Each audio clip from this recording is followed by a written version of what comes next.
அனைவருக்கும் வணக்கம். நான் திருப்பூர்லேருந்து பிரசன்னதுரை ஈஸ்வரிராஜுங்க.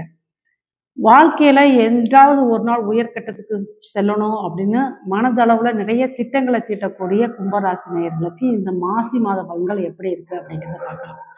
உங்கள் ராசியிலே பார்த்தீங்கன்னா சூரியன், செவ்வாய், சுக்கிரன், புதன், ராகு இப்படி அனைத்து கிரகங்களும் உங்கள் ராசியிலே இருக்கிறது உங்களுக்கு நல்ல இந்த காலகட்டம் ஒரு தைரியம் அப்படிங்கிறது, ஒரு நிர்வாக திறமையை அமைக்கக்கூடியது, நல்ல புத்தி, ஒரு அறிவு சார்ந்த விஷயங்களில் உங்களுக்கு ஈடுபாடு பண்ணுறது மற்றும் உங்களுக்கு ஒரு தன்னை அழகுபடுத்திக்கிறது, இந்த மாதிரி எல்லாமே உங்களுக்கு இந்த காலகட்டம் கவனம் ஏற்படும்.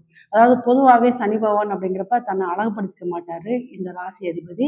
ஆனாலும் சுக்கிரன் அந்த ராசிக்கு வர்றப்ப கண்டிப்பாக நீங்கள் ஒரு ஆடம்பரத்தை விரும்பக்கூடிய அமைப்பு அல்லது ஆடம்பர பொருட்கள் மேலே ஒரு நாட்டம் ஏற்படுறது, எதையுமே ஒரு பிரம்மாண்டமாக செய்யணும் அப்படிங்கிற எண்ணங்களை கொடுக்கறது, இதெல்லாமே இந்த மாதம் உங்களுக்கு நடக்கும் அப்படிங்கிறது தான்.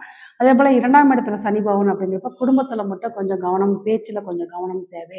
ஏற்கனவே சொல்லியிருக்கேன், குடும்பத்துக்காண்டி நீங்கள் ஓடி ஓடி உழைப்பீங்க. இருந்தாலும் உங்களுடைய உழைப்பு அப்படிங்கிறது அங்கே பயனற்று போகும். அதனால் நீங்கள் வருத்தப்பட வேண்டாம். உங்கள் புகழ் என்னைக்குனாலும் ஒரு நாளைக்கு உங்களுக்கு வெளிச்சத்துக்கு வரும் அப்படிங்கிற நம்பிக்கையோடு நீங்கள் இருங்க அப்படிங்கிறது தான்.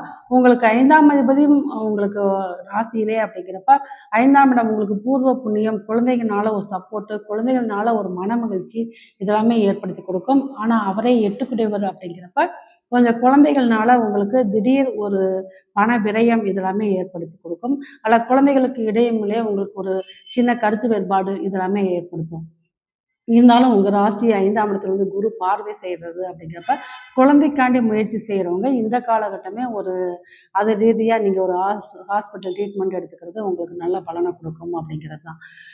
மற்றும் உங்களுடைய ராசிக்கு 12ஆம் அதிபதி 2ஆம் இடத்துல வெளிநாடு வேலை வாய்ப்பு, அதாவது உங்கள் ராசி அதிபதியை போய் நீர் வீட்டில் இருக்கிறதுனால வெளிநாடு வேலை வாய்ப்பு இதெல்லாமே எதிர்பார்த்துக்கிறவங்களுக்கு இந்த காலகட்டம் ஒரு முயற்சி எடுங்க அப்படிங்கிறதா. ஏன்னா உங்களுக்கு முயற்சி ஸ்தானாதிபதி உங்களுக்கு ராசியிலே வராது அப்படிங்கிறப்ப நீங்கள் தைரியமாக ஒரு முயற்சி எடுக்கிறப்ப இந்த வேலை வாய்ப்பெல்லாம் நீங்கள் அமைச்சு கொள்ளலாம் அப்படிங்கிறது தான். உங்களுக்கு வழிபாடு அப்படிங்கிறப்ப நீங்கள் ஒரு அதாவது உங்கள் பூர்வீகம் சம்பந்தப்பட்ட இடத்துல காவல் தெய்வங்கள் இருந்தால் நீங்கள் அந்த ஆலயம் சென்று வழிபாடு செய்யலாம். மற்றும் நீங்கள் இருக்கக்கூடிய இடத்துல எல்லை தெய்வம், காவல் தெய்வம் வழிபாடு எடுத்துக்கிறது உங்களுக்கு நல்ல பலனை கொடுக்கும். இதுபோல் ஜோதிட தகவலுக்கு நமது சேனலை சப்ஸ்கிரைப் பண்ணிக்கோங்க. நன்றி.